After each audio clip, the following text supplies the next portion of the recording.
আমি আমাদের ছাত্রছাত্রীদের অনুরোধ করব যিনি আমাদের বক্তা এবং আমাদের সভামুখ্য তাদের বরণ করে নিতে যথাযথভাবে।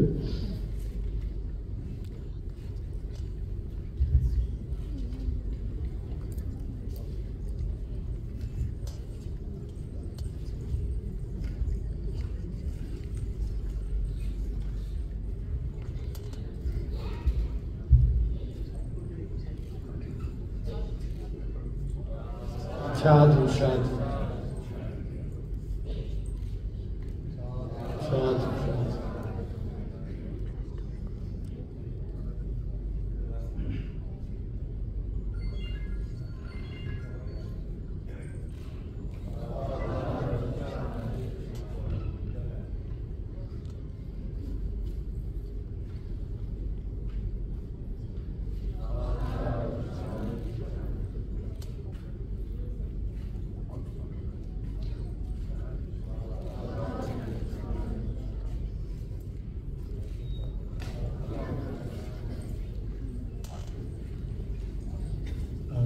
আপনাদের সকলকে অনুরোধ করব অনুষ্ঠান আরম্ভ হওয়ার আগেই আপনাদের মোবাইল ফোনগুলো যদি একটু বন্ধ করে বা ফ্লাইট মোডে দিয়ে রাখেন। I would request all of you to keep your phone on silent mode or put them on flight mode please. তারপরে আমরা এগিয়ে যাবো আমাদের অনুষ্ঠান নিয়ে। আমি আমাদের সভামুখ্য আজকের অধ্যাপক মানবেন্দ্র মুখোপাধ্যায়কে অনুরোধ করব এরপর থেকে এই অনুষ্ঠান সঞ্চালনার ভার গ্রহণ করতে। মানবদা।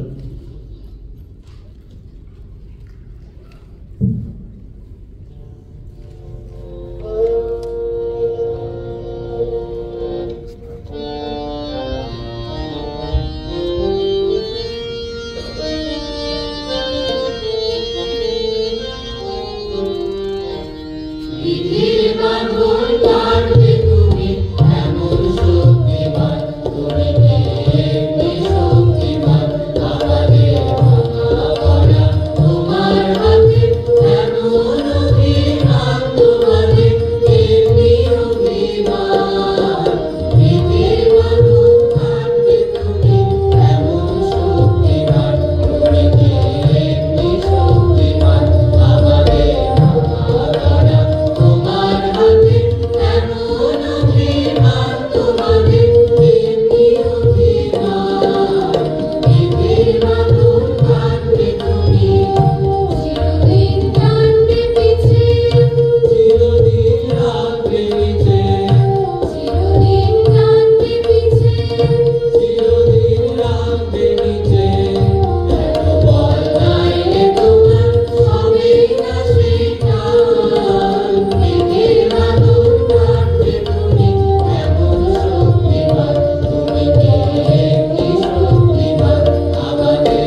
রচিত স্বদেশী সমাজ প্রবন্ধ থেকে অংশ বিশেষ পাঠ করছি।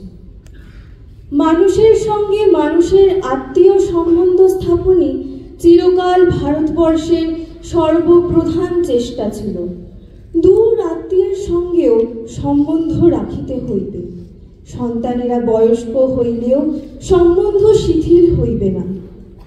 গ্রামস্থ ব্যক্তিদের সঙ্গেও বর্ণ ও অবস্থা নির্বিচারে যথাযোগ্য আত্মীয় সম্বন্ধ রক্ষা করিতে হইবে। গুরু, পুরোহিত, অতিথি, ভিক্ষুক, ভূস্বামী, প্রজাভৃত্য সকলের সঙ্গে যথোচিত সম্বন্ধ বাঁধা রহিয়াছে। এগুলি কেবলমাত্র শাস্ত্রবিহিত নৈতিক সম্বন্ধ নহে, এগুলি হৃদয়ের সম্বন্ধ। ইহারা কেহ বা পিতৃস্থানীয়, কেহ বা পুত্রস্থানীয়, কেহ বা ভাই, কেহ বা বয়স্য। আমরা যে কোনো মানুষের যথার্থ সংস্রবে আসি, তাহার সঙ্গে একটা সম্বন্ধ নির্ণয় করিয়া বসি। এইরূপই আমাদের প্রকৃতি। প্রয়োজনের সম্বন্ধকে আমরা হৃদয়ের সম্বন্ধ দ্বারা শোধন করিয়া লইয়া তবেই ব্যবহার করিতে পারি। ভারতবর্ষে ঘরে পরে, উচ্চে নিচে, গৃহস্থ ও আগন্তুকে একটি ঘনিষ্ঠ সম্বন্ধের ব্যবস্থা স্থাপিত হইয়াছে। এই জন্যই এদেশে টোল, পাঠশালা, জলাশয়, অতিথিশালা, দেবালয়, অন্ধখঞ্জ আতুরদের প্রতিপালন প্রভৃতি সম্বন্ধে কোনোদিন কাহাকেও ভাবিতে হয় নাই। গৃহের এবং পল্লীর ক্ষুদ্র সম্বন্ধ অতিক্রম করিয়া প্রত্যেককে বিশ্বের সহিত যোগযুক্ত করিয়া অনুভব করিবার জন্য হিন্দু ধর্ম পন্থা নির্দেশ করিয়াছেন। হিন্দু ধর্ম সমাজের প্রত্যেক ব্যক্তিকে প্রতিদিন পঞ্চযজ্ঞের দ্বারা দেবতা, ঋষি, পিতৃপুরুষ, সমস্ত মনুষ্য ও পশু পক্ষীর সহিত আপনার মঙ্গল সম্বন্ধ স্মরণ করিতে প্রবৃত্ত করিয়াছে। ইহা যথার্থ রূপে পালিত হইলে ব্যক্তিগতভাবে প্রত্যেকের পক্ষে ও সাধারণভাবে বিশ্বের পক্ষে মঙ্গলকর হইয়া ওঠে। এই উচ্চ ভাব হইতে আমাদের সমাজে প্রত্যেকের সহিত সমস্ত দেশের একটা প্রাত্যহিক সম্বন্ধ কি বাঁধিয়ে দেওয়া অসম্ভব? প্রতিদিন প্রত্যেককে স্বদেশকে স্মরণ করিয়া এক পয়সা বা তদপেক্ষা অল্প এক মুষ্টি বা অর্ধমুষ্টি তণ্ডুলও স্বদেশ বলিস্বরূপে উৎসর্গ করিতে পারিবেন না? হিন্দু ধর্ম কি আমাদের প্রত্যেককে প্রতিদিনই এই আমাদের দেবতার বিহার স্থল, প্রাচীন ঋষিদিগের তপস্যার আশ্রম, পিতৃ পিতামহদের মাতৃভূমি ভারতবর্ষের সহিত প্রত্যক্ষ সম্বন্ধে ভক্তির বন্ধনে বাঁধিয়া দিতে পারিবে না? স্বদেশের সহিত আমাদের মঙ্গল সম্বন্ধ, সে কি আমাদের ব্যক্তিগত হইবে না? স্বদেশের ভার আমরা প্রত্যেকেই এবং প্রতিদিনই গ্রহণ করিব, তাহাতে আমাদের গৌরব, আমাদের ধর্ম। এইবার সময় আসিয়াছে যখন আমাদের সমাজ একটি সুবৃহৎ স্বদেশী সমাজ হইয়া উঠিবে। সময় আসিয়াছে যখন প্রত্যেকে জানিবে আমি একক নহি, আমি ক্ষুদ্র হইলেও আমাকে কেহ ত্যাগ করিতে পারিবে না এবং ক্ষুদ্রতমকেও আমি ত্যাগ করিতে পারিব না। নমস্কার।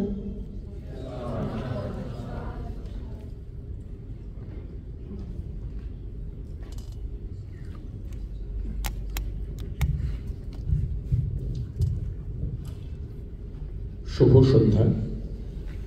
আপনাদের সবাইকে আমার সশ্রদ্ধ নমস্কার।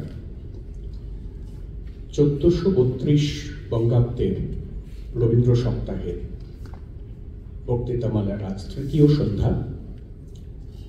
আজকের আলোচনার বিষয় আপনারা সবাই জানেন এবং শিক্ষাসত্রের আমাদের ছোটরা যে গানটি এইমাত্র গাইল এবং যে রচনাংশ থেকে পাঠ হলো, তাতে আজকের বলবার বিষয়ের একটা মুখবন্ধ তৈরি হয়ে গেছে। স্বাদেশিকতা ত্রয়ী, গোড়া, ঘরে বাইরে 4 অধ্যায়। অত্যন্ত আনন্দের কথা, আজ আমরা আমাদের মধ্যে বক্তা হিসেবে পেয়েছি অধ্যাপক সব্যসাচী ভট্টাচার্যকে। সব্যসাচীবাবু পদার্থবিদ্যার কৃতবিদ্য অধ্যাপক, দেশে এবং বিদেশে পদার্থবিদ্যার অধ্যাপক হিসেবে তার সুনাম আমাদের অনেকেরই সুবিদিত। তার যে বিদ্যায়তনিক এবং প্রশাসনিক নানা কর্মকাণ্ড, তার বিস্তৃত পরিচয়ে আমি যাব না। ব্যক্তিগতভাবে আমি সাহিত্যের ছাত্র।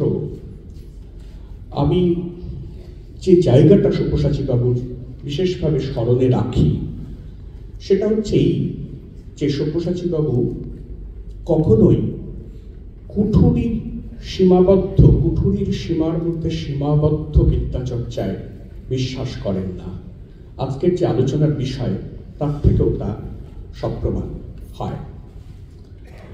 বর্তমানে তিনি টাটা ইনস্টিটিউট অফ ফান্ডামেন্টাল রিসার্চের প্রফেসর এমিরিটাস, একসময় ডিরেক্টর ছিলেন। আরো অনেক প্রতিষ্ঠানের সঙ্গে তিনি যুক্ত ছিলেন। কিছুদিন আগে অশোকা ইউনিভার্সিটির যে নিউজ লেটার সংবাদ, সেটা আমি হঠাৎ খেয়াল করলাম। সব্যসাচীবাবুর একটা সাক্ষাৎকার সেখানে প্রকাশিত হয়েছিল। তাতে তিনি বলেছিলেন, "We will produce people who can multitask in the intellectual space. They will have the skill to comprehend, question, and interpret why a range of phenomena happens in everyday life." এই যে বিদ্যার চর্চার ক্ষেত্রগুলো, সেখানে সে শুধু প্রকোষ্ঠের মধ্যে সীমাবদ্ধ থাকবে না, তার মধ্যে একটা স্বাভাবিক চলাচল থাকবে। পদার্থবিদ্যার অধ্যাপক, তিনি বাংলার নবজাগরণ নিয়ে কথা বলেন, তিনি স্বাদেশিকতা নিয়ে আজ কথা বলবেন।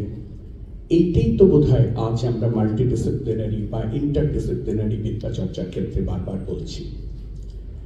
আমরা সব্যসাচীবাবুর কথা শুনবার জন্য উন্মুখ হয়ে আছি।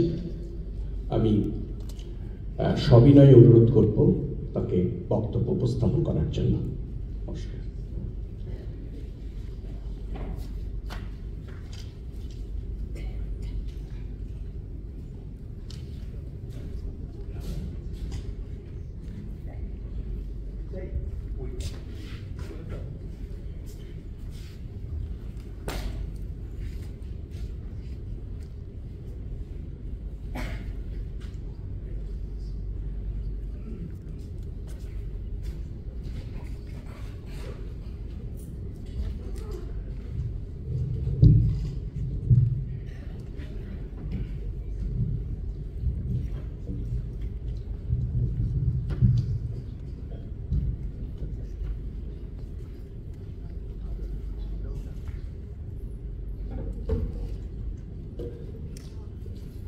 নমস্কার, শুভ সন্ধ্যা। আজ আমার পক্ষে একটা খুব কঠিন কাজের সম্মুখীন হয়েছি। যদিও আমার উৎসাহ নানা বিষয়ে থাকে, জ্ঞান ততদূর পৌঁছয় না। কিন্তু পদার্থবিদরা সাধারণত ধরে রাখেন যে যা বিষয়ে তারা জানেন না সে বিষয়ে তাদের বলার কোনো বাধা নেই। তো সেই পদার্থবিদদের সেই যে নিয়ম, সেই মেনেই আজ আপনাদের সামনে আমি আমার একটি বহুদিনের পুরনো ইচ্ছা পালন করছি।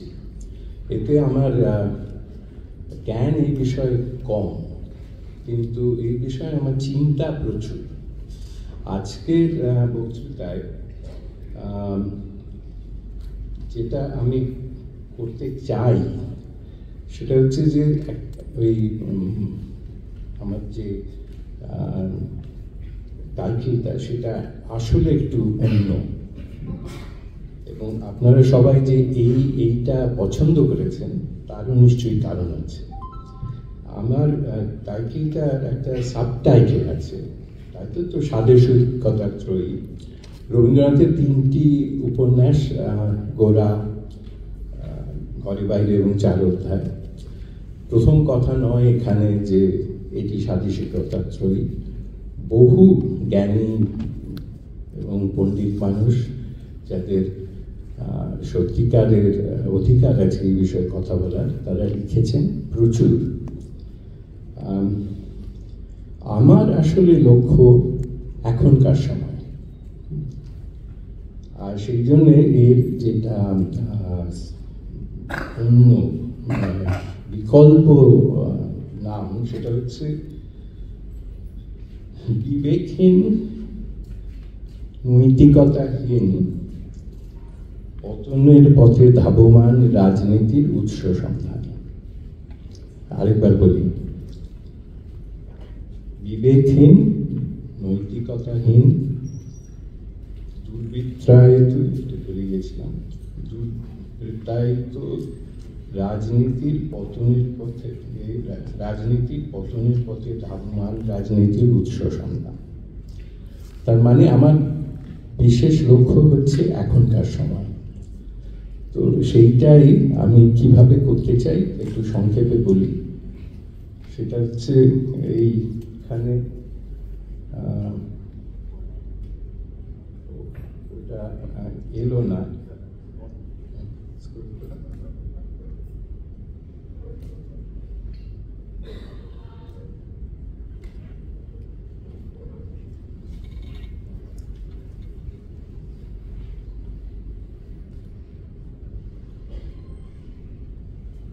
আমি গোড়াতেই বলে দিই যে আমি কি বলতে চাই। আমি যেটা বলতে চাই সেটা হচ্ছে যে আমার লক্ষ্য এই সময়, আমি বলবো সেই সময়ের কথা, কিন্তু আমার বলার মধ্যে দিয়ে যে চোখ এইটা দেখছে সেটা আমার সময়, আমার একটা জীবনের একটা বিশেষ সময়। সুতরাং এটা অনেকটাই একটি ব্যক্তিগত চিন্তা। আর আপনারা যদি সময়টা দেখেন, গোরা, ঘরে বাইরে এবং চার অধ্যায় গড় করলে সেটা 1920 দাঁড়ায়। আমরা 2025, অর্থাৎ আজই হতে শতবর্ষ পরে, আমরা সেই আজই হতে শতবর্ষ আগের একটি বিষয় নিয়ে আলোচনা করছি। তার মূল মর্ম হচ্ছে যে সেটি এখনো প্রাসঙ্গিক। তো আমি চেষ্টা করব কেন প্রাসঙ্গিক, কিভাবে প্রাসঙ্গিক, সেটা কি ছিল, অন্তত আমার মনে যা হয়। আর আমি চেষ্টা করব যে আসলে রবীন্দ্রনাথের উদ্ধৃতির দ্বারাই এইটা প্রতিষ্ঠা করার একটা চেষ্টা ছিল।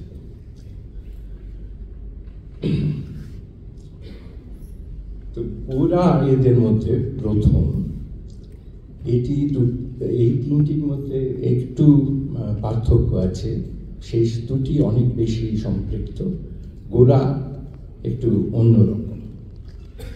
গোরা আমার মনে হয় যে স্বাদেশিকতার আকর গ্রন্থ,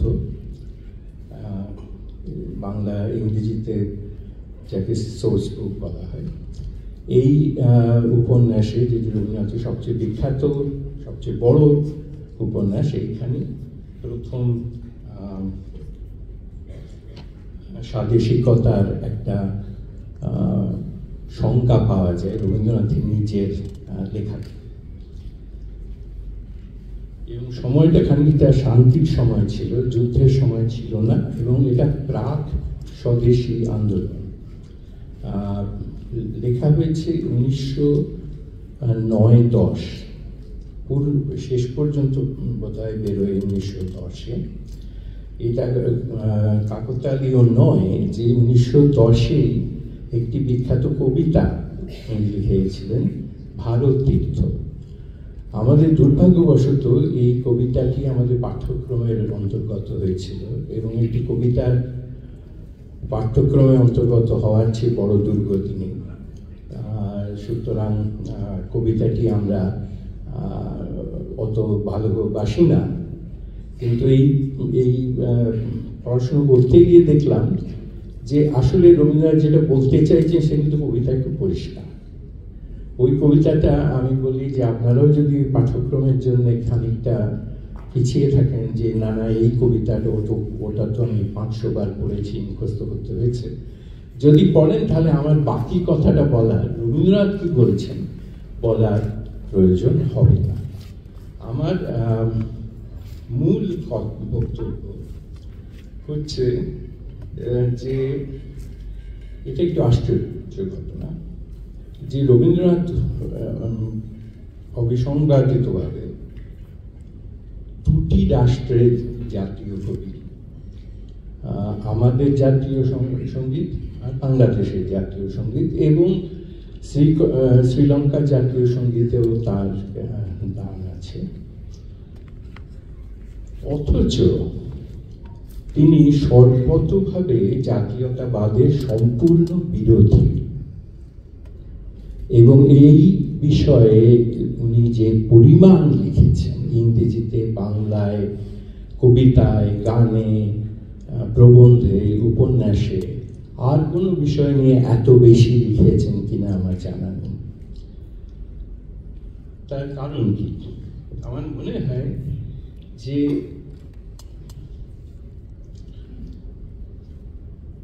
তার অভিধানে স্বাদেশিকতা বা দেশপ্রেম, মানুষের মঙ্গলের পথে সহযাত্রী, জাতীয়তাবাদের মধ্যে তিনি বড় মাপের সাম্প্রদায়িকতা, কমিউনালিজম, এবং বর্ণভেদ, রেসিজম এর অশুভ সম্ভাবনার বীজ দেখতে পেয়েছিলেন। এই কারণে তিনি অন্তত 15টি শব্দ দিয়ে স্বাদেশিকতা কেন জাতীয়তার থেকে পৃথক সারা জীবন ধরে মানুষকে বোঝানোর চেষ্টা করেছেন। আমি এই হচ্ছে ব্যাকগ্রাউন্ড। আমি এবার আমার ব্যক্তিগত দৃষ্টিভঙ্গিতে চলে আসি। আমি কি বলবো সেটাই গোড়াতে বলে দেওয়াই ভালো। এই উপন্যাসগুলোর মধ্যে অনেক সাদৃশ্য আছে। সব চরিত্রগুলি মোটামুটি শিক্ষিত বাঙালি মধ্যবিত্ত। উপন্যাসগুলি বিতর্ক প্রধান, পলিমিক্যাল। এই বিতর্কে গোরা, বিনয়, সুচরিতা, নিখিলেশ, সন্দীপ, বিমলা, অতীন, ইন্দ্রনাথ, এলা। প্রেম কাহিনী এর ভেতরে অন্তঃসহীরা। গোরা, সুচরিতা, বিনয়, ললিতা, একটি ত্রিভুজ প্রেম। বিমলা, সন্দীপ, নিখিলেশ, এলা, অতীন্দ্র। এই প্রেম কাহিনী একটি বৈপ্লবিক পটভূমির সঙ্গে সম্পৃক্ত। তারা সম্পূর্ণ জড়িয়ে আছে। ধর্মের সংঘর্ষ, আদর্শের সংঘর্ষ, সামাজিক নৈতিকতা, মানবিকতার সংঘর্ষ। শেষ দুটির মধ্যে বৈপ্লবীর শক্তির উৎস ছিল জাতীয়তাবাদ। তাদের মর্মান্তিক উপসংহার পাঠকের কাছে অনিবার্যভাবে দেখা হয়েছে। শেষ দুটিতে বিবেকহীন হিংসা, সন্ত্রাসবাদ বাদ পড়েনি।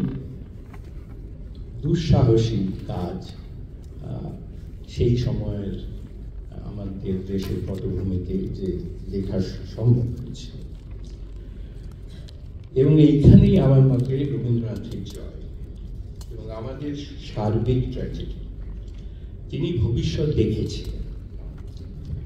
তার সময় যে পথে বিপ্লব চলেছে, বিশ্বজনীনতাকে আদর্শ না করায় যে জনজীবন আমাদের এই অধঃপাতে যাবে, তার জন্য আমাদের বারংবার সাবধান করেছেন। এবং বাঙালি বারংবার বিশ্বজনীনতার শুভ চিন্তার, মঙ্গলময়তার পথ থেকে বিচ্যুত হয়েছে। দুর্বলের প্রতি নৃশংস অত্যাচারের পথ নিয়েছে। আজকের এই দুর্বৃত্তায়িত বিবেকহীন সমাজে একটা উৎস এই তিনটি উপন্যাসের মধ্যে দিয়ে পাওয়া যায় বলে আমার মনে হয়। এই হলো আমার উপসংহার। কাজেই এর বাকিটুকু যা বলবো সেটা খানিকটা এই ছোট মানে এই উপসংহারকে একটু বড় করে রাখা। কিভাবে দেখানো যেতে পারে? এক হিসেবে রবীন্দ্রনাথ দুবার জন্মেছিলেন। প্রথমবার 1861-তে এবং দ্বিতীয়বার শতবার্ষিকীতে 1961-তে। আমি মধ্যরাত্রির সন্তানদের প্রজন্ম। 1961 থেকে 1971 এই 10টি তুমুল অশান্তি এবং উত্তাল সময়ের মধ্যে আমার সময় কেটেছে রবীন্দ্রনাথের সম্পূর্ণ নিমজ্জিত হয়ে। কথা সাহিত্যিক রবীন্দ্রনাথ। এই সময়ে আমার মনে হয়েছে উপন্যাসগুলি অভ্যর্থ এবং এই ভবিষ্যৎ দৃষ্টি আমাদের সাহিত্যের মধ্যে সবচেয়ে গুরুত্বপূর্ণ উত্তরাধিকার। আমি দীর্ঘ 50 বছরের পরে কলকাতায় বা দেশে ফিরে এসে আমার মনে হয়েছিল যে ঘরে বাইরে এবং চার অধ্যায় এখন আরো বেশি প্রাসঙ্গিক যখন লিখেছিলেন তার চেয়েও। সুতরাং আমি এই বর্তমানকে দেখতে চাই অতীতে নিরিখে, আর ওই আমার চশমাটি 61 থেকে 71। এই সময়ের একটি সরকারি আখ্যান তৈরি হয়েছে ইতিমধ্যে। আমার মনে হয় সেটা সর্বৈব বিভ্রান্তিকর। এই আখ্যানটি বুদ্ধিজীবী মহলে, বিশেষত যাদের সেই সময় জন্ম হয়নি বা খুব ছোট ছিলেন, তারা আমার রবীন্দ্রনাথের সময় এই কতগুলি পৌরাণিক কাহিনীর জায়গা দিয়েছেন কিছু কিছু ধারণাকে। তাই নিয়ে আলোচনা হতে পারে যদি সময় থাকে। প্রথমে শুরু করি গোরা। আগে বললাম স্বাদেশিকতার আকর গ্রন্থ গোরা, এপিক ধর্মী নভেল এবং পৃথিবীর শ্রেষ্ঠ উপন্যাসের মধ্যে একটি। আমি কাহিনীটি আরেকবার বলছি যদি কারো এই মুহূর্তে মনে না থাকে সেই জন্য। ছোট করে, গোরা মিউটিনির সময় আইরিশ মা বাবার অনাথ সন্তান। কৃষ্ণদয়াল ও আনন্দময়ী তাকে লালন করেন, কিন্তু তার নিজের জন্ম পরিচয় তার অজানা। সে উগ্র হিন্দু জাতীয়তাবাদী। উপন্যাসের পটভূমি 1880 থেকে 90, প্রাক স্বদেশী, বাংলার নবজাগরণের সমকালীন যদিও। ব্রাহ্ম সমাজের হাত ধরে আধুনিকতার যে আগমন ঘটেছিল, গোরার তার সঙ্গে অন্তর্দ্বন্দ্বে খুবই পীড়িত। নিজের পরিচয় জানতে পারার পর তার মুক্তি হয় হিন্দু পরিচয় থেকে সর্বজনীনতায়। এই প্রসঙ্গে আজকে যে আমরা তার সাহিত্য কীর্তি নিয়ে কথা বলছি না, এটি দুঃখের, কারণ এত মানে সাহিত্যের দিক থেকে এত বড় মাপের এই উপন্যাস কিছু বলতে হয়। তা আমি একটু বুদ্ধদেব বসু থেকে উদ্ধৃত করছি। তিনি বলছেন, তার উপন্যাস মালার মধ্যমণি এই গ্রন্থ। উপন্যাস হিসেবে সবচেয়ে তৃপ্তিকর, গঠন শিল্পে নিটোল, চরিত্র সৃষ্টিতে উজ্জ্বল, কাহিনীর বিন্যাসেও নিবিড়। এই একটি বই পড়ে ধারণা হয় যে অন্তত একজন মহাকবিকে ঔপন্যাসিকের উপাদান দিয়েছিলেন তার ভাগ্য বিধাতা। আমি উদ্ধৃত করছি শেষটুকুতে, যেখানে সময়ের প্রয়োজনে, যেখানে গোরা তার মুক্তির আবিষ্কার করল। গোরা বলিয়া উঠিল, এর পিছন হচ্ছে যে ওর বাবা কৃষ্ণদয়াল অত্যন্ত অসুস্থ। তিনি চিন্তিত যে তার মৃত্যুর পর গোরা যদি তার মুখাগ্নি করে তাহলে তো তার স্বর্গ লাভ হবে না, সুতরাং গোরাকে জানিয়ে দেওয়া দরকার যে সে এটা করতে পারবে না, সে পুত্র নয়। সেইটা জেনে গোরা পরেশবাবুর বাড়িতে এসছে। গোরা বলিয়া উঠিল, পরেশবাবু, আমার কোনো বন্ধন নেই। পরেশবাবু আশ্চর্য হইয়া কহিলেন, কিসের বন্ধন? গোরা কহিল, আমি হিন্দু নই। পরেশবাবু কহিলেন, হিন্দু নও? গোরা কহিল, না, আমি হিন্দু নই। আজ খবর পেয়েছি আমি মিউটিনির সময়কার পুরনো ছেলে। আমার বাপ আইরিশ। ভারতবর্ষের উত্তর থেকে দক্ষিণ পর্যন্ত সমস্ত দেব মন্দিরের দ্বার আমার কাছে রুদ্ধ হয়ে গেছে। আর সমস্ত দেশের মধ্যে কোনো পংক্তিতে কোনো জায়গায় আমার আহারের আসন নেই। পরেশ ও সুচরিতা স্তম্ভিত হইয়া বসিয়া রহিলেন। পরেশ তাহাকে কি বলিবেন ভাবিয়া পাইলেন না। গোরা কহিল, আমি আজ মুক্ত পরেশবাবু। আমি যে পতিত হব, ব্রাত্য হব, সে ভয় আজ আমার নেই। আমাকে আজ পদে পদে মাটির দিকে চেয়ে সুচিতা বাঁচিয়ে চলতে হবে। এটা বিশ্বভারতী সংকলনে পৃষ্ঠা 499 থেকে 500। এইটা হলো সংক্ষেপে গোরার কথা। এতে আমরা ফিরবো আবার। আমি এবার যাই পরেরটিতে। ঘরে বাইরে লিখিত সময় হয়েছে 1916। 1905-এ বঙ্গভঙ্গ হয়েছে, সুতরাং এটি স্বদেশী আন্দোলনের পটভূমিতে লেখা একটি ত্রিভুজ প্রেমের কাহিনী। একদিকে সমাজ প্রথা ও তার সংস্কারের দ্বারা নিয়ন্ত্রিত নারী পুরুষের প্রেম, অন্যদিকে সুবিধাবাদী, অসৎ, বিবেকহীন স্বদেশী নেতার আবির্ভাব এই উপন্যাসে। এই উপন্যাসে সম্ভবত আমরা ভ্রষ্টাচারী রাজনৈতিক নেতা, যা আমাদের এই সময়ে সর্বস্তরের রাজনীতিকে জীর্ণ করে তুলেছে, তার উৎস দেখি। এবং এটাই রবীন্দ্রনাথের প্রথম সম্পূর্ণভাবে রাজনৈতিক উপন্যাস। জাতীয়তাবাদী উন্মাদনার কুফল তার জীবদ্দশায় ঘটেছিল। দ্বিতীয় বিশ্বযুদ্ধের শুরু দেখেছিলেন। ডাকঘর অভিনীত হয় ভিসি সরকারের সময় প্যারিসে, কিন্তু যে মারাত্মক হত্যা লীলার খবর পরে জানা গেল সেটা তিনি দেখেন। এই প্রসঙ্গে আমি বলি যে পাশ্চাত্য সম্বন্ধে মিখিলেশের মতো একটা উক্তি, ছোট উক্তি করেছে যে ওদের পলিটিক্সের ঝুলি ভরা মিথ্যে কথা, প্রবঞ্চনা, বিশ্বাসঘাতকতা, গুপ্তচর বৃত্তি, প্রেস্টিজ রক্ষার লোভে ন্যায় ও সত্যকে বলিদান, এই যে সব পাপের বোঝা নিয়ে চলেছে, এর ভার কি কম? এই দৃষ্টিজাত বিচার কি আজ আমরা আমাদের চারপাশে দেখছি না? প্রাসঙ্গিকতা তো স্পষ্ট। দ্বিতীয় উদ্ধৃতি, বন্দে মাতরম মন্ত্রটি তিনি চূড়ান্তভাবে গ্রহণ করতে পারেননি। বিমলা তার স্বামী নিখিলের সম্বন্ধে বলছে। তিনি বলছেন, দেশকে আমি সেবা করতে রাজি, কিন্তু বন্দনা করব যাকে, তিনি এর চেয়ে অনেক ওপরে। দেশকে যদি বন্দনা করি তবে দেশের সর্বনাশ হবে। এবার শেষ উপন্যাস 4 অধ্যায়, যেখানে প্রেম ও মানবিকতাহীন বিপ্লবের সংঘর্ষ সবচেয়ে প্রবল। এটি রবীন্দ্রনাথের শেষ এবং সবচেয়ে মর্মান্তিক উপন্যাস।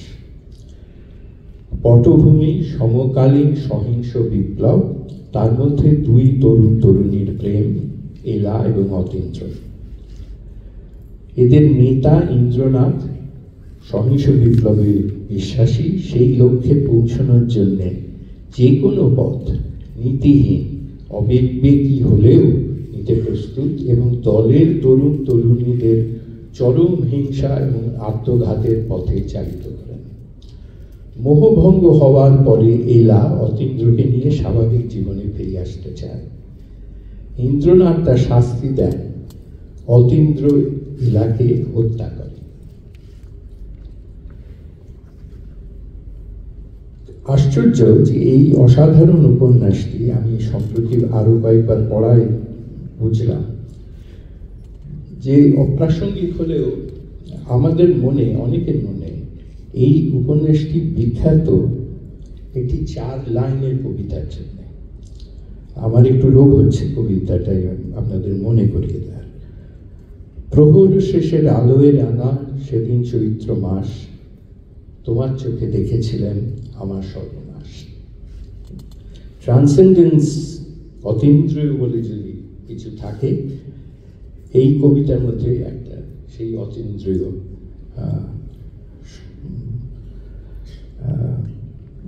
ভাব সব প্রকাশ পায়, এবং আমরা যে এটাই মনে রেখেছি সেটাও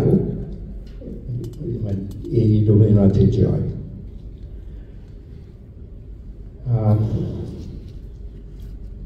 এর মধ্যে একটি বক্তব্য আমি বলবো কি বলবো না ঠিক করতে পারিনি, সে পর্যন্ত আমি ঠিক করলাম যে বলাই ভালো।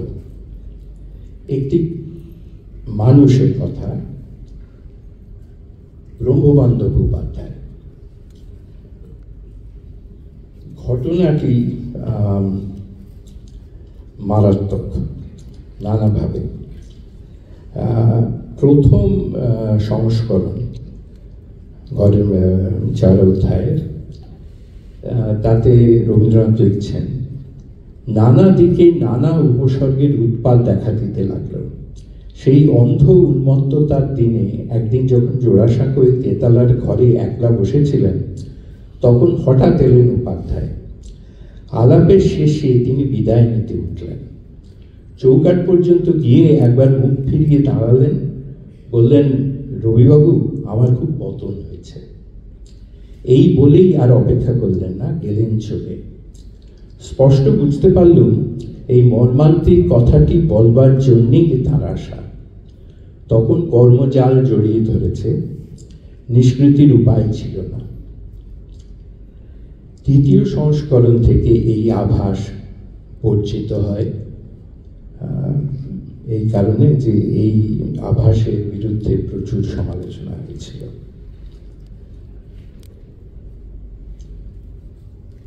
উনি এই প্রসঙ্গে আরেকটি ছোট উদ্ধৃতি দিই, এটা অতীন্দ্র, ওই পতন শব্দটি কে কেন্দ্র করে। অতীন্দ্র বলছে, এলাকায় বলছে, কি না করতে পারি আমি, পড়েছি পতনের শেষ সীমায়। সেদিন আমাদের দল অনাথা বিধবার সর্বস্ব লুট করে এনেছে।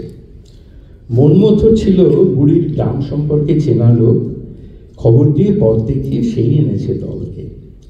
ছদ্মবেশের মধ্যেও বিধবা তাকে চিনতে পেরে বলে উঠল, মনু বাবা, তুই এমন কাজ করতে পারলি?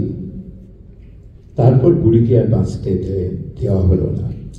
যাকে বলি দেশের প্রয়োজন, সেই আত্মধর্মনাশের প্রয়োজনের টাকাটা এই হাত দিয়েই পৌঁছেছে যথাস্থানে। End of quotation. আমার মনে হয় যে কয়েকটি উদ্ধৃতি দিলে এই আলোচনাটা আমি অন্তত যেভাবে দেখি সেটা বোঝা যাবে। আপনারা যারা এই দুটো উপন্যাসের সঙ্গে খুব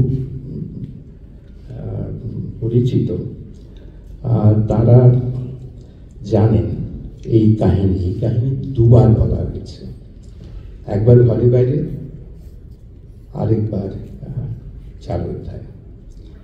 ঘরে বাইরেতে এটি সন্দীপের আত্মকথা। আমার চেলাদের নিয়ে আমি মাঝে মাঝে নিষ্ঠুরের পরীক্ষা করি। একদিন বাগানে চড়িবাতি করতে গিয়েছিলাম, একটা ছাগল চলে বেড়াচ্ছিল। আমি সবাইকে বললাম, কে ওর পেছনের একখানা পা এই দা দিয়ে কেটে আনতে পারে? সকলেই যখন ইতস্তত করছিল, আমি নিজে গিয়ে কেটে নিয়ে এলাম। আমাদের দলের যে লোক সকলের চেয়ে নিষ্ঠুর, সে এই দৃশ্য দেখে মূর্ছিত হয়ে পড়ে গেল। আমার শান্ত অবিচলিত মুখ দেখে সকলেই নির্বিকার মহাপুরুষ বলে আমার পায়ের ধুলো নিল। এর অপব্যক্ত পরেই উনি নিজেই আবার বলছেন, সন্দীপ বলছেন, সন্দীপের মুখে রবীন্দ্রনাথ বলছেন, এই জন্যেই আমাদের দেশে আজকাল অদ্ভুত ব্যাপার চলছে। ধর্মের ধুয়ো, দেশের ধুয়ো, দুটিকেই পুরোদমে একসঙ্গে চালাচ্ছি। ভগবত গীতা এবং বন্দে মাতরম, আমাদের দুই চাই। এই উদ্ধৃতি ঘরে বাইরে সন্দীপের আত্মকথা।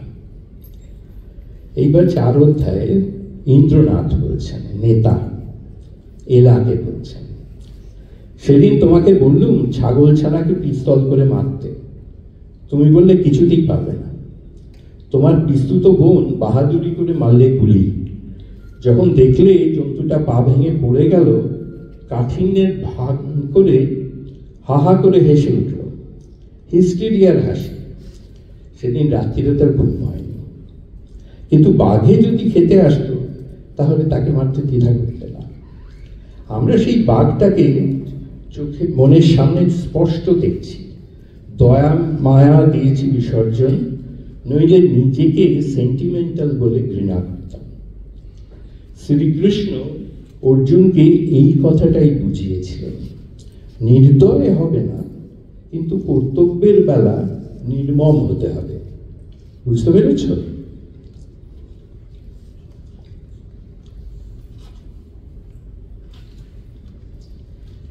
এই ধরনের উদ্ধৃতির মধ্যে দিয়ে রবীন্দ্রনাথ কি বলতে চাইছেন বা এই উপন্যাসগুলি কি বলতে চাইছে সেটা মনে হয় খুব পরিষ্কার। আমি শেষ করতে চাই,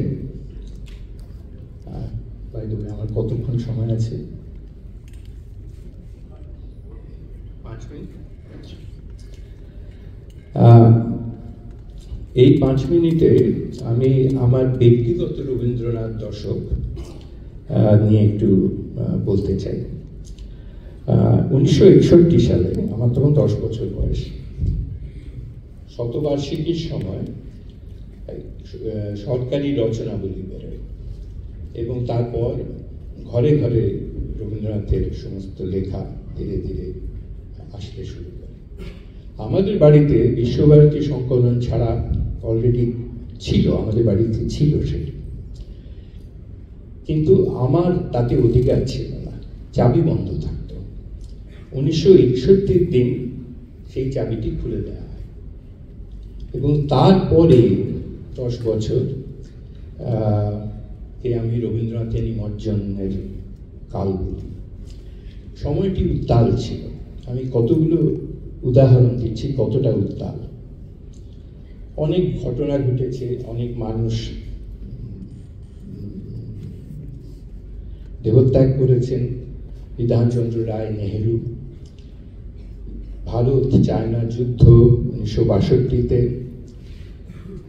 সেই সময় আমাদের বুদ্ধিজীবীদের মধ্যে সব অধিকাংশই বাম পন্থার প্রতি বিশ্বাস রাখতেন। এই সময় সিপিআই সিপিএম আলাদা হয়ে যায়। আমি কলেজে ঢুকি 1967 সালের জুলাই মাসে। সেই বছরের ফেব্রুয়ারিতে নকশালবাড়ি আন্দোলন শুরু হয় নকশালবাড়িতে। এর একটি অন্য চেহারা নকশালবাড়ি অঞ্চলে নয়, কলকাতারও ভেতরে হয়েছিল, এটি শহুরে বা মফস্বলের আন্দোলন। সেটি 1967 থেকে 71 দেখার সুযোগ বা দুর্যোগ হয়েছিল। 1968-তে সিপিআইএম ভাগ হলো, সিপিআইএম এবং এমএলএ। তখন চীনের চেয়ারম্যান আমাদের চেয়ারম্যান, এবং শুরু হলো এক আশ্চর্য অন্তর্দ্বন্দ্ব, ভ্রাতৃঘাত, আত্মঘাত এবং কোনো কল্পিত শ্রেণী শত্রুর বিরুদ্ধে সহিংস অভিযান। এই সময়কার ইন্দ্রনাথ, সন্দীপ, বটু, কানাই গুপ্ত এরা সবাই আছে এবং এদের আমরা দেখেছি। সুতরাং এখন এই সময়টা সম্বন্ধে যে কাহিনী প্রচলিত আছে সেই কাহিনীর সঙ্গে আমি নিজেকে মেলাতে পারি না। শিক্ষাক্ষেত্রে চরম বিশৃঙ্খলা ছিল। 2টি হত্যা, যাদবপুরের গোপাল সেন এবং ফরওয়ার্ড ব্লকের হেমন্ত বসু, 2টি উল্লেখযোগ্য হত্যা। কিন্তু এই সময় এখন পরিসংখ্যান বলে যে 189টি হত্যা ঘটে অন্তর্দ্বন্দ্বের ভেতরে, মানে পুলিশে মারছে না, আমি আমার ভাইকে মারছি। আরেকটি আশ্চর্য ঘটনা, চট্টগ্রাম অস্ত্রাগার লুণ্ঠনের নেতা মাস্টারদা সূর্য সেনের সহকারী দক্ষিণ হস্ত অনন্ত সিংহ ঠিক এই সময় কলকাতার বিভিন্ন অঞ্চলে ডাকাতি করতে শুরু করেন। অনেকদিন সেটা জানা থাকা সত্ত্বেও তাকে গ্রেপ্তার করা হয় অনেক পরে, এবং এখনো আপনারা যদি ইন্টারনেটে যান তাহলে রেভলিউশনারি না ডিকয়েট এই নিয়ে আলোচনা এখনো পাবেন এই সময়। আমার মনে হয় যে ধারাবাহিকতা, ঐতিহাসিক ধারাবাহিকতার রক্ষা হয়েছে। সুতরাং আমরা আজ যাকে চারপাশে দেখছি সেই অবস্থা আজ, তার জন্ম আজ নয়, তার জন্ম অনেক দিন আগে, এবং এই সময়ের মধ্যে দিয়ে সেটা ধারাবাহিকভাবে চলে এসেছে। আজকে আমাদের নতুন করে পতন হয়েছে এটা বলতে হয়তো ভালো লাগে, কিন্তু ঐতিহাসিকভাবে সেটা সত্য নয়। সেই ট্র্যাডিশন সমানে চলেছে। এখন এর কোনো মুক্তি আছে কি এর থেকে? এইরকম একটি কথা বলার পর মুক্তি আছে কিনা সেই কথা বলার ক্ষমতা আমার নেই, অবশ্যই নেই। আমার বলার উদ্দেশ্য এই যে রবীন্দ্রনাথকে আমরা যদিও মহাকবি মনে করি, তার আশ্চর্য দূরদৃষ্টি ছিল এবং মনুষ্য চরিত্র অত্যন্ত গভীরভাবে বুঝেছিলেন। জাতীয়তা, এইখানে আমি আরেকটু কন্ট্রোভার্সিয়াল, একটু বিতর্কমূলক কথা বলছি, যে জাতীয়তা কি বড় মাপের সাম্প্রদায়িকতা নয়, এবং স্বাদেশিকতা যে জাতীয়তা নয়, এটা তিনি যেভাবে যতভাবে বলেছেন সেটা কি ভাবার যোগ্য নয়? এই ধরনের কথা কিছু ভালো আমাদের মনকে অন্যভাবে প্রভাবিত করে কথা বলার একটা রেওয়াজ আছে। আমি সেই জন্যে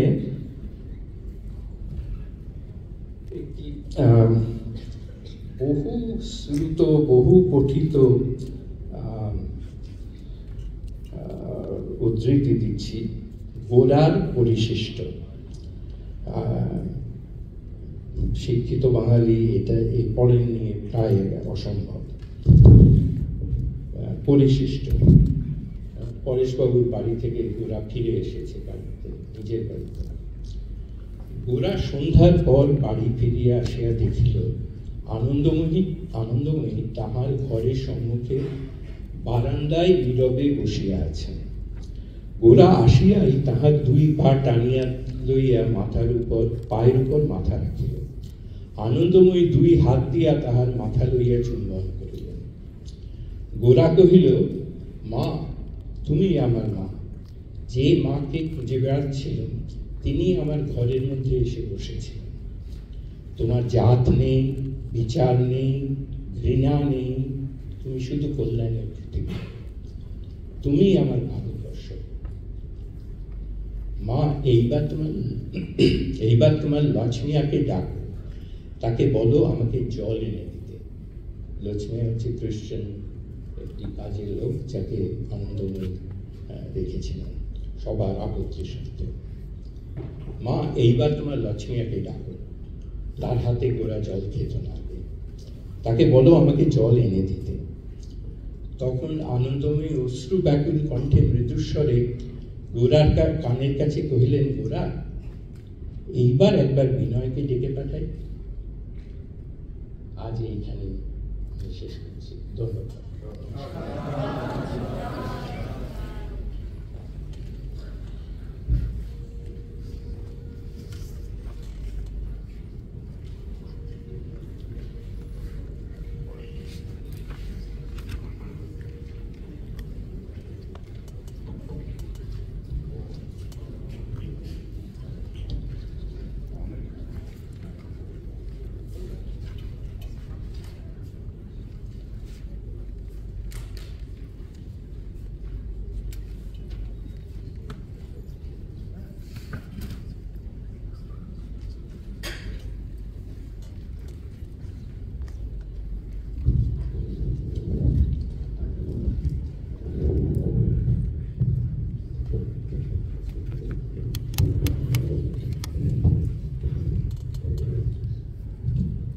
অধ্যাপক সব্যসাচী ভট্টাচার্য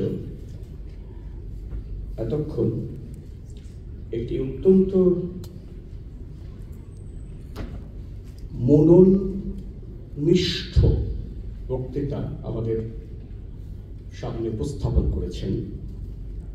বলবার শুরুতেই অধ্যাপক ভট্টাচার্য একটা কথা বলেছিলেন যে আমি আপনাদের আমার চিন্তা ভাবনার শরিক করে নিতে চাই।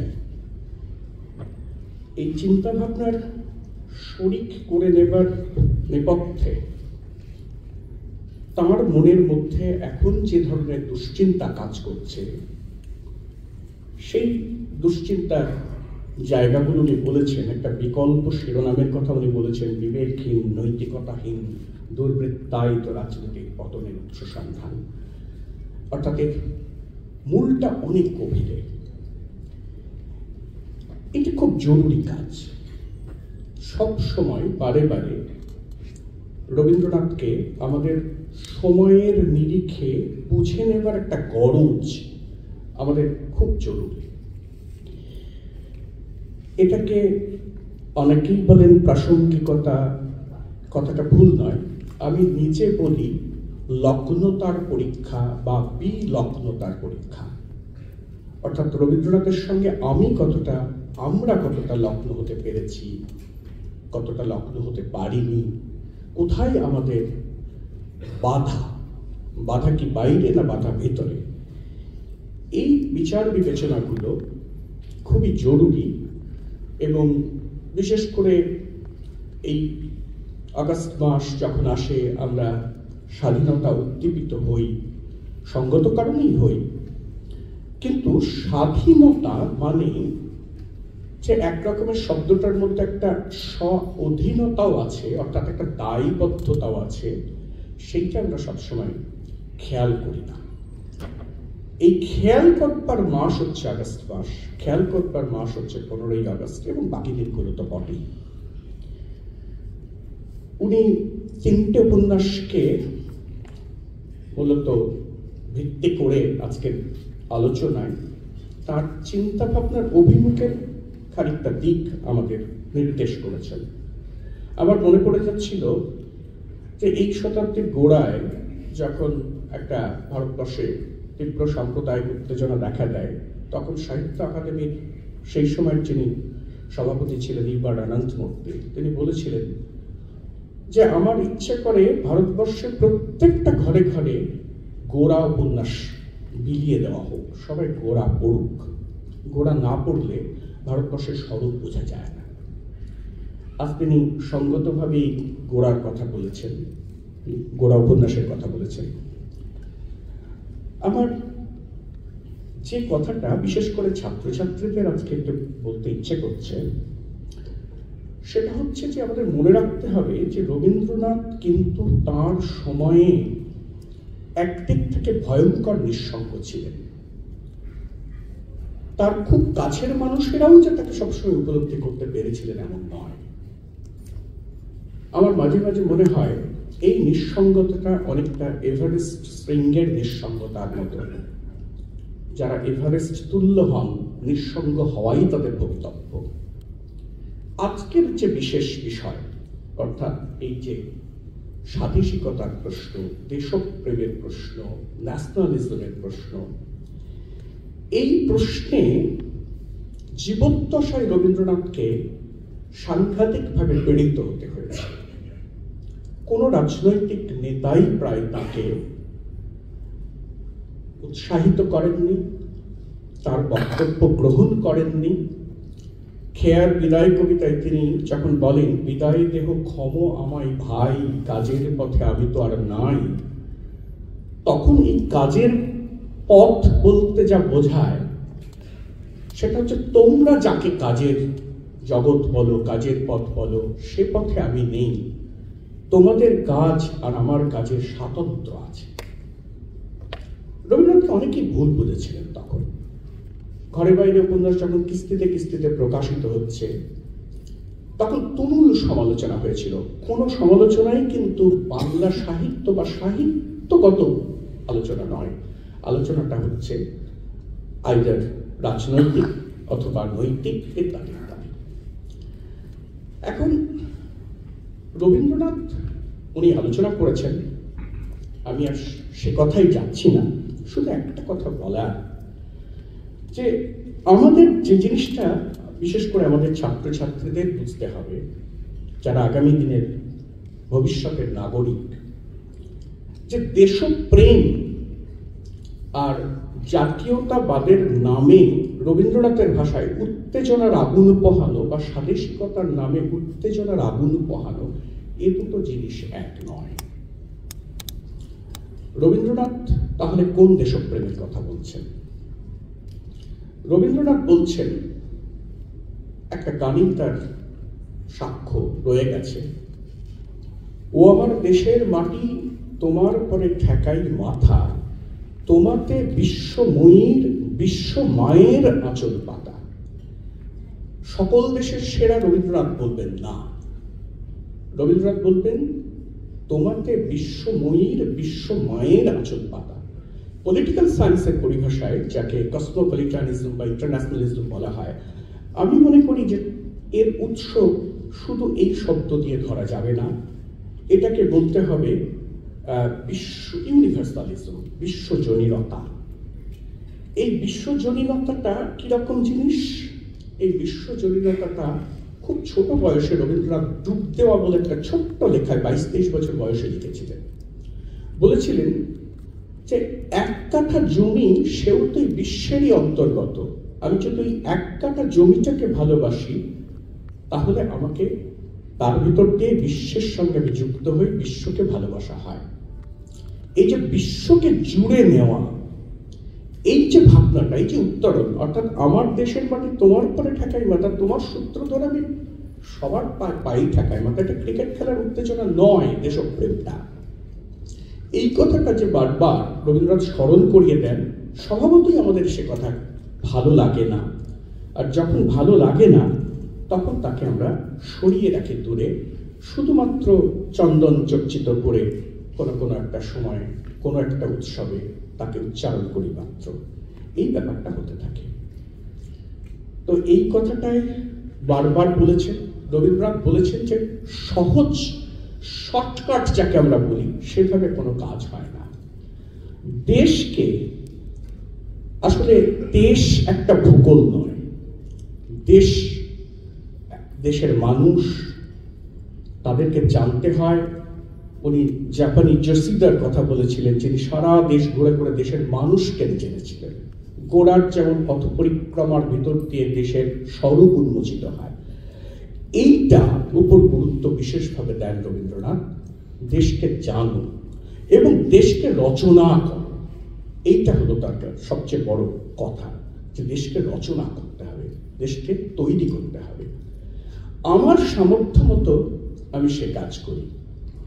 ফলে যখন কাজের পথে আমি তো আর নাই বলছেন, খেয়াল করলে দেখা যায় সেই সময় রবীন্দ্রনাথের জীবনের সমান্তরাল ঘটনাগুলোকে যদি পর্যবেক্ষণ করা যায়, দেখা যায় তিনি তখন তুমুলভাবে আশ্রমের কাজ করছেন। তিনি যখন জমিদার হিসেবে স্বাধীনভাবে প্রতিসরে জমিদার ছিলেন, তার আগে তিনি মহর্ষি দেবেন্দ্রনাথের প্রতিনিধি হিসেবে শিলাইদহে ছিলেন, তখন যে সংস্কার কর্মসূচিগুলো করেছিলেন এবং পরে যে শ্রীনিকেতন প্রজেক্ট, এই সবের ভিতর দিয়ে আসলে দেশকে গড়ে তোলা, এইটাই রয়েছে। তার জন্যে উচ্চ নিনাদে ঢাকঢোল বাজাতে তিনি কখনোই সম্মত ছিলেন না। তিনি নীরবে রচনার প্রয়াসী ছিলেন, সবসময় একটা রচনার ভিতর দিয়েই তিনি দেশকে গড়ে তুলতে চেয়েছিলেন। আর ন্যাশনালিজমকে মানুষ পদার্থ বলেছেন, তা নিয়ে আর কি বলেছেন আমি এই আলোচনায় তো যাব না।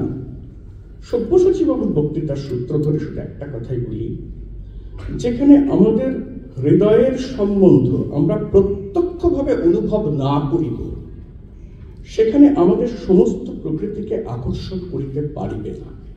আমার নিজের মনে হয় অনেকে অনেক রকম তাত্ত্বিক ব্যাখ্যা দিয়েছেন, কিন্তু রবীন্দ্রনাথ যে ন্যাশনালিজমটাকে বলছেন, যেটা মানুষ পদার্থ, বেনেডিক্ট অ্যান্ডারসন যেন ইমাজিনড কমিউনিটি বলবেন পরে, এটা সত্য পদার্থ না, এটা একটা তৈরি করা পদার্থ।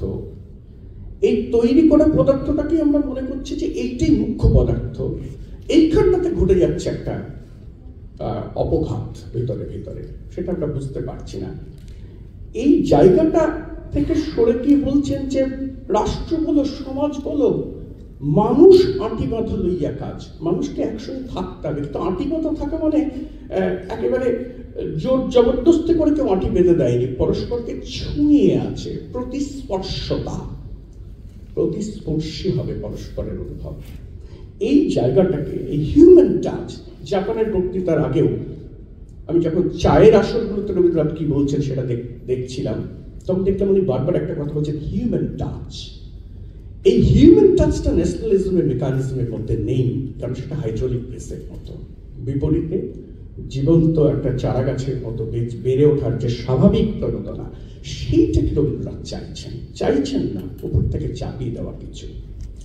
ফলে আমরা আজকে সব্যসাচী বাবু এই কথাগুলো আমাদের উস্কে দিয়েছেন, আমরা ভীষণ ভীষণ কৃতজ্ঞ তার কাছে, খুব কৃতজ্ঞ, কারণ এগুলো খুব জরুরি কথা, খুবই জরুরি কথা আজকের দিনে আমাদের বলবার।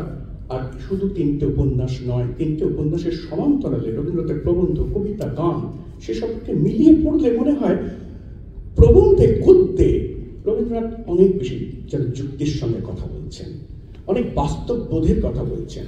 ঘরে বাইরে উপন্যাসের পঞ্চুর পরিণতি, আর ওদিকে যদি আমি দেখি যে কালান্তরের প্রবন্ধে তিনি বলছেন যে ঠিক আছে, আমি বয়কট আন্দোলনের নামে বিদেশি কাপড় পুড়িয়ে দিতে রাজি আছি, কিন্তু আমাকে যুক্তি দিয়ে বোঝাতে হবে যে তাতে ম্যানচেস্টারের কি ক্ষতিটা হবে। ক্ষতিটা ম্যানচেস্টারের না আমাদের। আমরা কি কাপড় পুড়িয়ে দেওয়ার পর যে কাপড়টা থাকবে সেই কাপড়টা তৈরি করে রেখেছি? এইভাবে ভাবছেন রবীন্দ্রনাথ। একটা বীজ শব্দ দিয়ে ধরা যায় তার সমস্ত স্বদেশ ভাবনাকে, চিন্তাকে, সেটা হচ্ছে আত্মশক্তি, সেলফ রিলায়েন্স, ভিতর থেকে গড়ে ওঠা, সামর্থ্যপূর্ণ হয়ে ওঠা, গড়ে তোলা। এই কাজটা বারবার তিনি করে গেছেন। আর বাকিরা রাজনীতির নামে কানাই গুপ্ত চার অধ্যায় উপন্যাসে তার একটা শব্দ ব্যবহার করেছেন, খুব চমৎকার শব্দ, মানে ঠিক ঠিক শব্দ, সন্দেহজীবী, পরস্পরের প্রতি সন্দেহ করে। প্রতিষ্ঠানটা দাঁড়াবে কি করে যদি পরস্পরের প্রতি বিশ্বাস না থাকে, আস্থা না থাকে? এই জায়গাগুলো রবীন্দ্রনাথ না পড়লে বোঝা যায় না। আর বোঝা যায় যে রবীন্দ্রনাথ কত গভীরে গিয়ে বিষয়গুলোকে ভেবেছিলেন, বুঝেছিলেন। তো আর আজকে আমি বাক বিস্তার করব না, ওর কথার সূত্রেই কয়েকটা কথা বেরিয়ে এলো মাত্র। উনি বলতে চেয়েছিলেন, ভাবতে চেয়েছিলেন, ভাবাতে চেয়েছিলেন। আমিও চাইব আমাদের ছাত্রছাত্রীরা, আমরা সেই ভাবনায় উদ্বুদ্ধ হব। উনি প্রশ্ন রেখেছেন যে অনেক দিন ধরে যে ট্র্যাডিশন চলছে রাজনীতির নামে, সেই ট্র্যাডিশন সমানে চলেছে। আর আমি রবীন্দ্রনাথকে আশ্রয় করে বলবো, নিশিদিন ভরসা রাখিস, হবেই হবে। নমস্কার।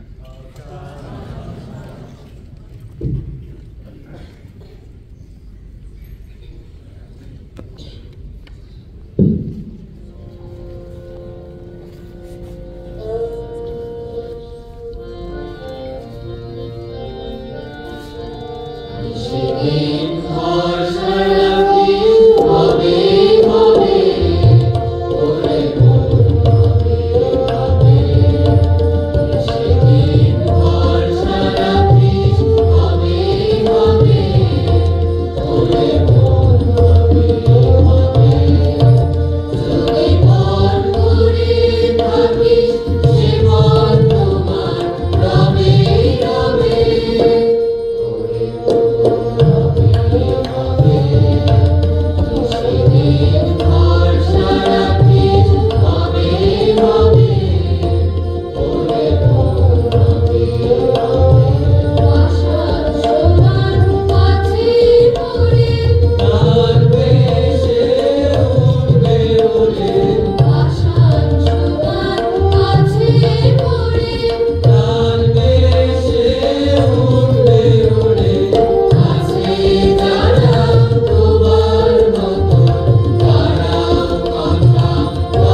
আজকের সন্ধ্যার আলোচনা সভা শেষ হবে তার আগে ধন্যবাদ জ্ঞাপন করতে চাই। আজকে এতই সুন্দর ওজস্বিনী দুটি বক্তৃতা পরপর আমরা শুনলাম, একটি তো বক্তার এবং তার যে সেই বক্তব্যের অনুভবকে তুলে ধরে আমাদের মানবদা যা বললেন, দুজনকেই আমার অজস্র ধন্যবাদ। সব্যসাচী বাবুকে, তিনি এসেছেন, আমাদের ডাকে সাড়া দিয়েছেন, এবং মানবদাকে আমরা সবসময় পাশে পাই যখনই প্রয়োজন পড়ে।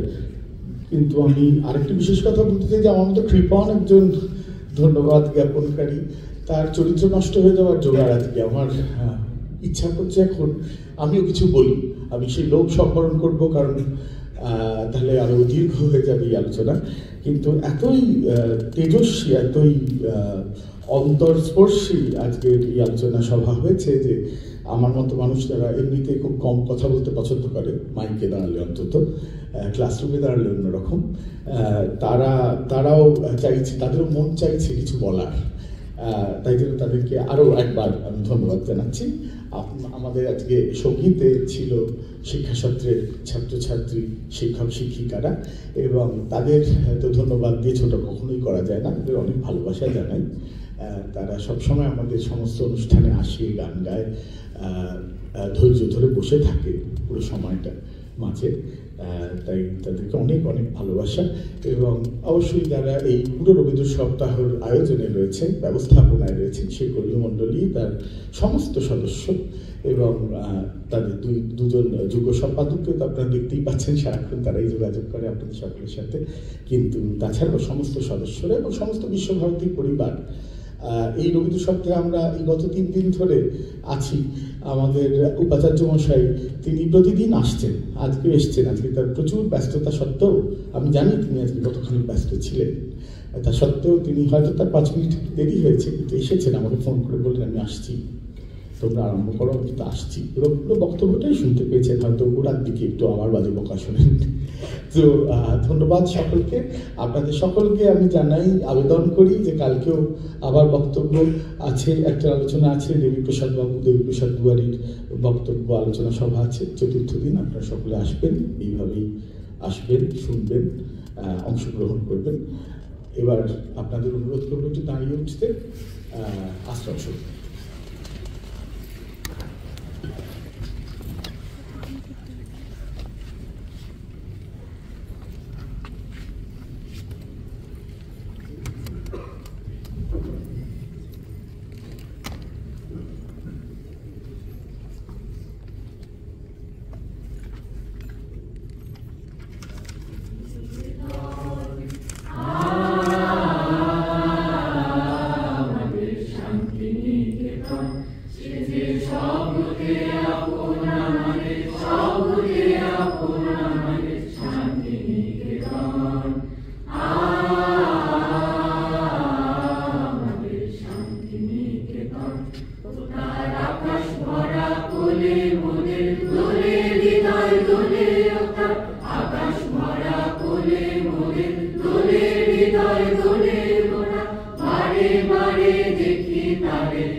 প্রেমের সে তার বাধা আছে তার সুরে।